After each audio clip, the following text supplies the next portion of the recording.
जय सिया राम दोस्तों, मेरे चैनल में आप सभी का स्वागत है। आज मैं माघ मास के शुक्ल पक्ष की जया एकादशी व्रत की कथा सुनाने जा रही हूँ।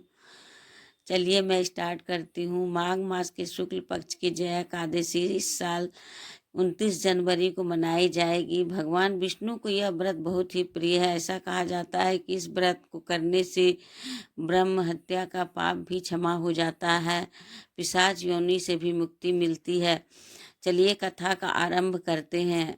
अर्जुन ने भगवान श्री कृष्ण ने प्रश्न करते हैं कि ये भगवान, अब कृपा करके आप मुझे माघ माह के शुक्ल पक्ष की एकादशी का क्या महत्व है, विस्तार पूर्वक बताएं। माघ मास शुक्ल पक्ष की एकादशी में किस देवता की पूजा करनी चाहिए तथा इस एकादशी व्रत की कथा क्या है, उसके करने से किस फल की प्राप्ति होती है, शीघ्र ही बताएं। भगवान श्री कृष्ण कहते हैं, माघ मास के शुक्ल पक्ष के एकादशी को जया एकादशी कहते हैं।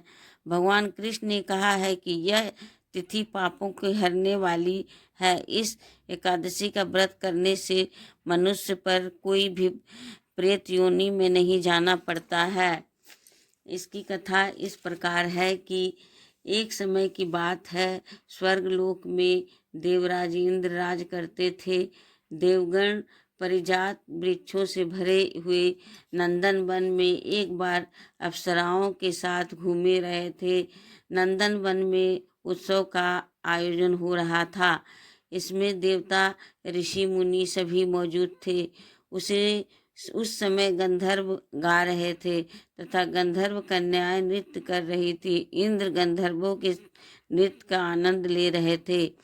उसमें गंधर्व गान कर रहे थे, जिनमें पुष्पदंत, चित्रसेन और उसका पुत्र, ये तीनों मुख्य कलाकार थे। चित्रसेन की पत्नी का नाम मालिनी था। मालिनी से एक कन्या उत्पन्न हुई थी जो पुष्पवंती के नाम से विख्यात थी।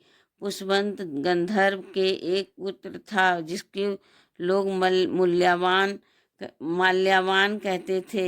माल्यावान पुष्पवंती के रूप पर अत्यंत मोहित थे। वे दोनों भी इंद्र के लिए नृत्य करने के लिए आए थे और इन दोनों के गान हो रहे थे। इसके साथ अप्सराएं भी थी। परस्पर अनुराग के कारण के दोनों मुंह में बह गए। एक दूसरे में खोने के कारण वे शुद्ध गान ना गा सके। कभी ताल भंग हो जाता और कभी गीत बंद हो जाता था। इंद्र ने इस पर विचार किया और इसमें अपना अपमान समझकर वे क्रोधित हो गए। इंद्र ने दोनों को शाप दिया और कहा कि ओ मूर्ख, तुम दोनों को धिक्कार है कि क्योंकि तुमने संगीत जैसी पवित्र साधना का तो अपमान किया ही है, साथ ही सभा में उपस्थित गुरुजनों का भी अपमान किया है। इंद्र भगवान के शाप के प्रभाव से दोनों पृथ्वी पर हिमालय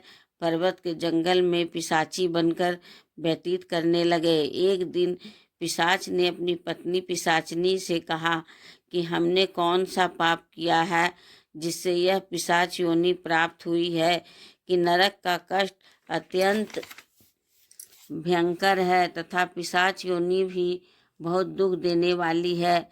देव योग से उन्हें माघ मास की एकादशी तिथि प्राप्त हो गई। उस दिन उन दोनों ने सब प्रकार के आहार त्याग दिए, जलपान तक नहीं किया, किसी जीव की हिंसा नहीं की, यहाँ तक कि फल भी नहीं खाया। इससे दुखी होकर वे दोनों पीपल के पेड़ के पास बैठ गया। सूर्यास्त हो गया, उन्हें नींद नहीं आई। वे रति या और कोई सुख भी नहीं पा सके।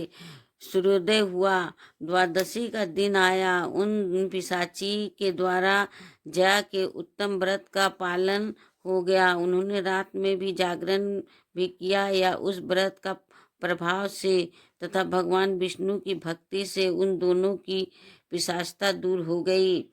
पुष्पवती और माल्यवान पूर्व रूप में आ गए। वे दोनों मनोहर रूप से धारण करके विमान पर बैठे और स्वर्गलोक में चले गए। महादेवराज इंद्र के सामने जाकर दोनों ने बड़ी प्रसन्नता के साथ उन्हें प्रणाम किया।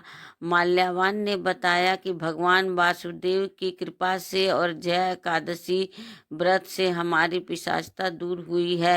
इंद्र ने सुधा पान करो। जो लोग एकादशी के व्रत में तत्पर और भगवान श्री कृष्ण के शरणगत होते हैं वे हमारे भी पूजनीय हैं। भगवान श्री कृष्ण कहते हैं कि इसलिए सभी को एकादशी का व्रत करना चाहिए। यह एकादशी ब्रह्म हत्या का पाप भी दूर करने वाली है। इस महात्म्य के पढ़ने और सुनने से अग्निष्टोम यज्ञ का फल मिलता है। इस प्रकार जय एकादशी व्रत करने से सभी का जीवन उत्तम हो जाता है। जय श्री राम। अगर आप मेरे चैनल में नए हैं तो मेरे चैनल को सब्सक्राइब कीजिए, लाइक कीजिए, ज़्यादा से ज़्यादा लोग के साथ मेरे वीडियो को शेयर कीजिए। जहाँ तक हो सके मैं आपके साथ अच्छी अच्छी वीडियो और कहानियाँ लेकर आऊँगी। जय सिया राम। Thank you.